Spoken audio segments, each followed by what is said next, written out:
Hello everyone, welcome to Shammi's food. আজকে আপনাদের সাথে শেয়ার করব খুব সহজভাবে বিফ বিরিয়ানি রেসিপি। প্রথমে আমি এখানে হাফ কেজির মতো গরুর মাংস নিয়ে নিয়েছি। এর মধ্যে দিয়ে দিচ্ছি 2 চা চামচ গুঁড়ামরিচ, 2 চা চামচ লবণ, 1 চামচ বাদাম বাটা, 1 চামচ আদা রসুন বাটা, 1 চামচ জিরা বাটা, 2 টেবিল চামচ টক দই, 1 টেবিল চামচ টমেটো সস, তেজপাতা, সাদা এলাচ এবং দারচিনি। এখন ভালোভাবে হাত দিয়ে মাখিয়ে 1 ঘন্টার জন্য মেরিনেট করে রেখে দিব। চেষ্টা করবেন হাত দিয়ে মাখানোর জন্য, এতে মাংসের মধ্যে মশলাগুলো ভালোভাবে লেগে যাবে।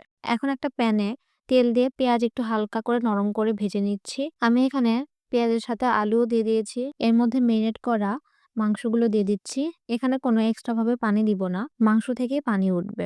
এখানে আমি পোলার চাল নিয়েছি হাফ কেজির মতো। পোলার চাল আমি লবণ এবং একটু পানি দিয়ে সিদ্ধ করে নিয়েছি।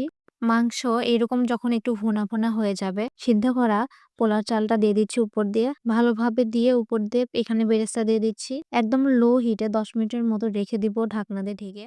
তাহলে আমাদের বিফ বিরিয়ানি রেডি। আমার রেসিপিটা যদি ভালো লেগে থাকে তাহলে অবশ্যই লাইক এবং সাবস্ক্রাইব করে আমার পাশে থাকবেন। আমার রেসিপিটা দেখে অবশ্যই একবার ট্রাই করবেন।